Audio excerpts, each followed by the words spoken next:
أعوذ بالله من الشيطان الرجيم. بسم الله الرحمن الرحيم. I seek refuge in Allah from the accursed shaitan. In the name of Allah, most beneficent, most merciful. I bear witness that there is no God but Allah, and that Muhammad sallallahu alaihi wasallam of 1400 years ago, born in Arabia, is the last and final messenger of Allah subhanahu wa ta'ala. And I also bear witness, brothers and sisters, that in order to preserve and keep Islam pristine, and to ensure the message of Al-Quran reaches us in here today in the 21st century, that he raised up from the Prophet's family divine teachers and healers in the form of the Ahlul Bayt, or the family of the Prophet sallallahu alaihi wasallam.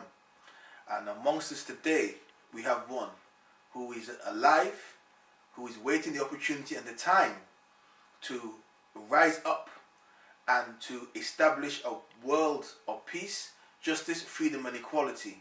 That man is no other than Muhammad al-Mahdi alayhi salam, the one to whom we believe Allah will guide all humanity towards, and when the return of Isa ibn Maryam, Jesus the son of Mary, he also will be with this man, this divine man, in terms of bringing about justice for all of humanity, irrespective of your nationality, race, or of your religious persuasion. Brothers and sisters, the time is up and the time is now. As you know, Minister Farrakhan had his Million Man March on 20th anniversary. So today's production is about looking at the results of this march, which was on the 16th of October, I believe, and what fruits has it borne from 20 years ago. What's been the difference and what has been achieved in that 20-year difference? I believe myself as Emir or Ada Suleiman, I should be asked questions by my co-Emir and Bilal Ali Kida, and I hope to take these questions, and inshallah, hopefully you shall learn my particular views and my opinion as to what I feel is the diagnosis or the prognosis or the prescription for the result of the march, and to see where, if it has been of any meaningful success, not only in America but for those of us in the UK who also want to establish our own black social, economic, religious and political institutions. So I would like to invite the co-emir of Islamic Action, Brother Bilal Al-Kida, to begin with the questions, inshallah ta'ala, when he's ready. Inshallah. Assalamu alaikum, bro. Wa alaikum assalam wa rahmatullahi wa ta'ala wa barakatuh. Alright, my first question is to ask you, overall, what's your thoughts about the march in 2015? I will feel, by the grace of Allah subhanahu wa ta'ala, that the march itself is not a bad thing to get 1 million black men and women out, to actually have a march in which you invite the Chicano community, the Native American community, the Latino community, and different black Pan-Africanist and different Afrocentric groups and different religious groups and Christian groups to speak about the main issue of black people having justice or else.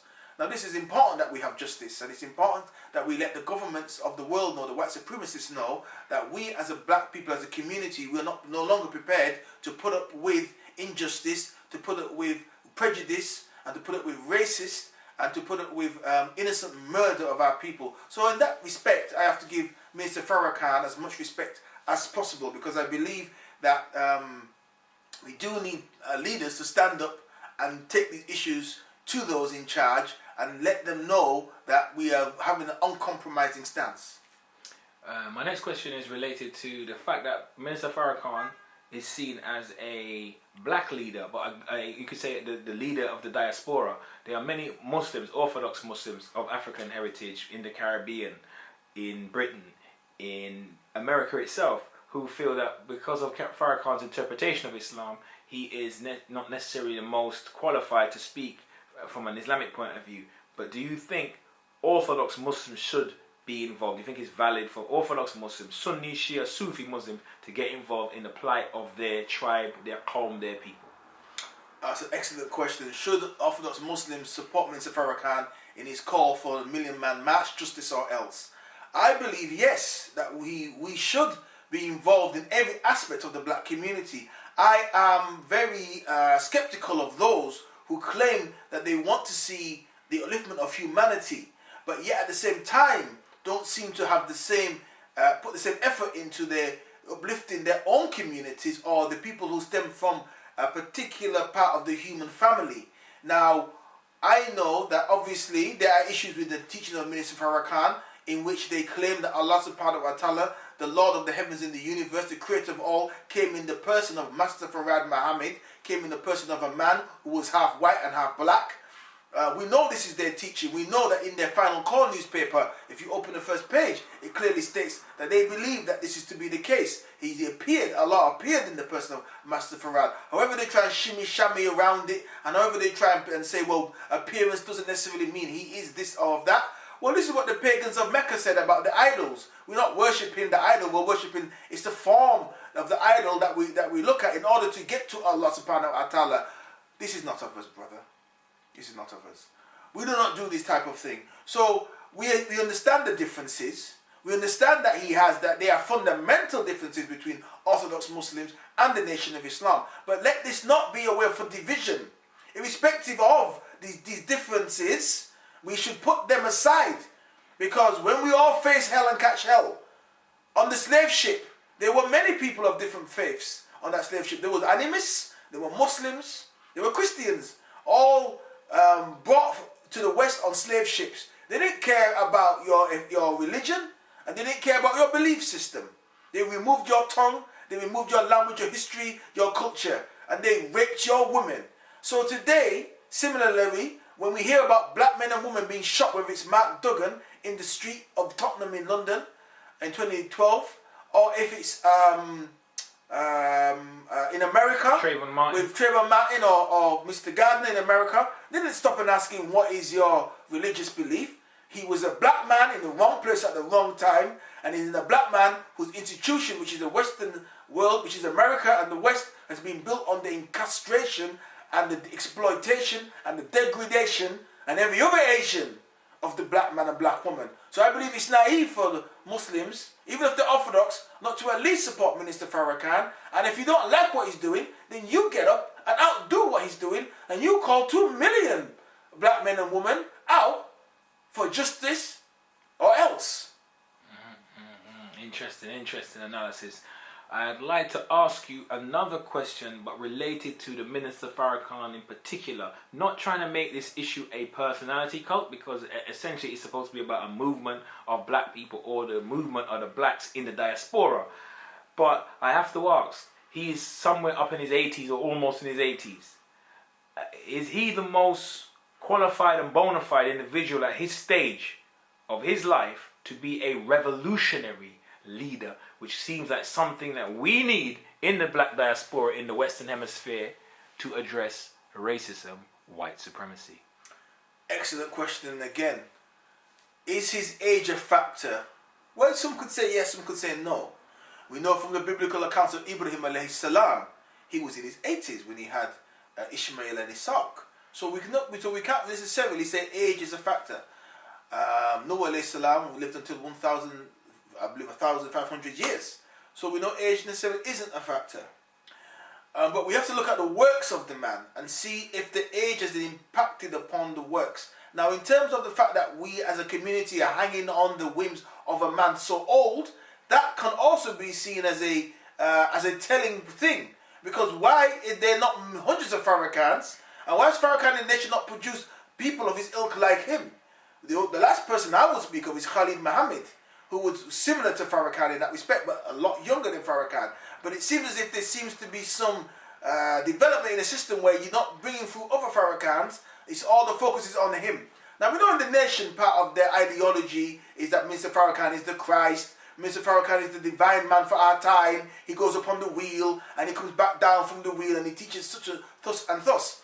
But how does this feed and clothe our people? How does this help to overthrow white supremacy and to get this white supremacist monkey off our back?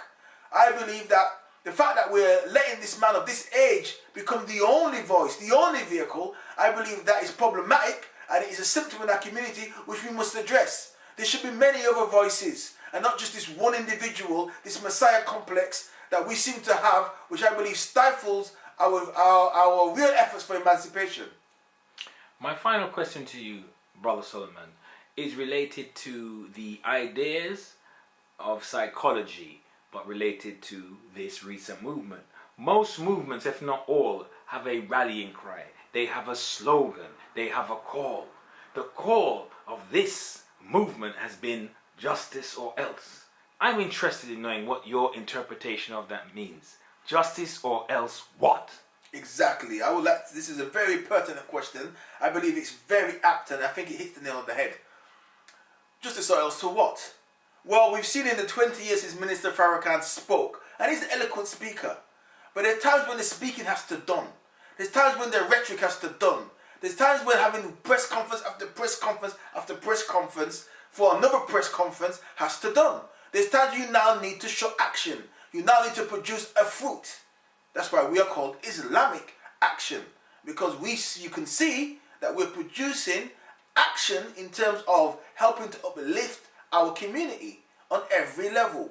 Now, we're not just saying that because we're Shia, it's only for Shiites to going to benefit. We're saying everybody in the community will benefit. Even ignorant black females on a bus spouting ignorance. She too will be welcome into the bosom of Islamic action. She too can redeem herself, because the teachings of Al-Islam, of the teachings of Ahlul Bayt and the Prophet Muhammad can cure her of her sickness. So we're not here to simply represent in ourselves. But Minister Farrakhan has put himself there for 60, 70 years. We know the nation has never moved against our enemy. We know the nation has never even raised a butter knife against our enemy. We know the nation is only known for working in cahoots with our enemy to assassinate our leader. Let's not deny that. You might not like my saying it. You might not like the tone in which I'm saying it. But you can't deny it, because it is the truth. Minister Farrakhan himself has admitted that he had a hand in the murder of Malik al-Shabazz. He's admitted that. There's many videos in which he's called him a traitor, and it says we dealt with him as a traitor, communities with a traitor. This rhetoric has not been in his favour, and the talk has been, Minister Farrakhan is a good talker, but we want to see the walking now. 20 years, in that 20 years, blacks have been shot in America with impunity. In that 20 years, you have a black president, Barack Obama. In that 20 years, you've seen the Iraq war. You've seen the Syrian crisis. In that 20 years, you've seen black unemployment rise in America. In that 20 years, you've seen the social fabric of the black community torn apart and fallen apart. You've seen the rise of single mothers. You've seen the destruction of the black family. You've seen the rise in drugs. You've seen the Crips and the Bloods escalate warfare to levels unprecedented. Even in the annals of even the Klan marching on killing black people. You've not seen nothing but war, rumours of war. Nothing but death and destruction and murder and mayhem. And yet, Minister Farrakhan is calling for another march 20 years later. So what else can you do after that? Is this not the time now when you got to wrap everything up? Is this not the time now, according to your doctrine? Isn't Allah supposed to have come in 75? Is he not supposed to have set this mothership and the baby ships and destroy the rule of the white man in 75? But he's been given an extension. How long are you going to extend it for? We in the ghetto now are saying, you've talked a good talk, but where's the walk? We know you're banned from the UK. Why can't you change that situation? Why don't you go up on the mother wheel and the ship and change that situation? So, yes, good talking. Follow-up talk was today. But where is the fruit? I want to eat it. I like the restaurant. I like the menu. It looks nice. I can order from the menu. But when I order the food ain't there. Am I going to go back to that restaurant? Am I going to trust that restaurant? No, I'm not. So brothers and sisters, we have to be wise today. We have to look at our leaders and hold them to account. And we have to see if they're in Forbes magazine as some of the richest people on the planet, but yet you're still in the ghetto, what is that about? Do you know if you said to them, million black men, each one of you, go back to your community, build a shop, make sure the Asian and the other people in the community don't sell in your community, make sure that you have a neighborhood watch to protect your women and your children. If you set up businesses, just a third of it, you could have had millions and millions of dollars. that you could have been helping your community. You spend over $2.6 billion a year in America, and that doesn't trickle down out of your own community. So what are you marching for? Marching ain't going to achieve nothing. Marching won't achieve anything. Standing up pledging, I'm going to be a, you know what I mean? I'm going to do this, I'm going to do that. That's all good and well, but this is some Boy Scout stuff. If you could raise 1 million army of men, you should be able to direct that army to do that. Why you going to have 1 million soldiers that you ain't going to use? The Panthers wasn't talking that way. They talk when they mobilized men, white America or supremacist America was in fear of them people. When Khalid spoke, white America was in fear of him. So we can see today that yes, it's good that he had this rally. He invited everybody along as usual because somehow we can't keep it black. We got to have everybody else there talking about their stuff, like Black History Month in England. It's also with the Chinese and the Pakistanis. Now everybody else is included, right? For some reason, we can't just do our own thing. So I believe that if he has not achieved anything in the 20 years, what can he achieve in the next 20?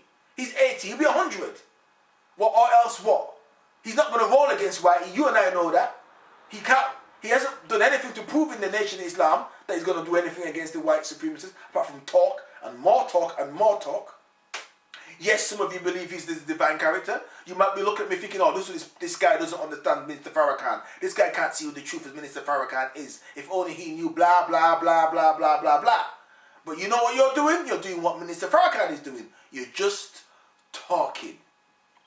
What I want to see now is the Nation of Islam in the UK and in America actually helping in the community, cleaning up the streets and doing what he's supposed to do and make sure that we don't have another 20 years. And if it's justice, right, or else, then I want to see the or else. Because if I don't see it manifesting with the evil that's being perpetrated against us, I'm afraid I don't see it at all. That's why I believe that the solution is with the Ahlul Bayt. The solution is with Shia Islam. The solution is doing what we're doing in Islamic Action, raising up brothers and sisters who are actually going to do something and cause a real revolution in terms of black economics, black politics, and black religion and of the mind. A revolution of the mind, of the spirit, and of the soul. A resurrection of the dead. That will really help us because we're going to be calling on Allah, not in the person of a man, but the true God of the universe, the true creator of the universe, Allah subhanahu wa ta'ala. So, brothers and sisters, I leave you to reflect on my words. I leave you to make the final decision if you think the minister is the man of the hour, and if the minimum march was successful, and if it was successful, where do we go from here, and what justice do you believe or else will be put into play? And as I greeted you in the Muslim words of peace, I am leaving the Muslim words of peace. Assalamu alaikum wa rahmatullah wa ta'ala barakatuh. And do not forget to subscribe to Islamic Action TV. Assalamu alaikum.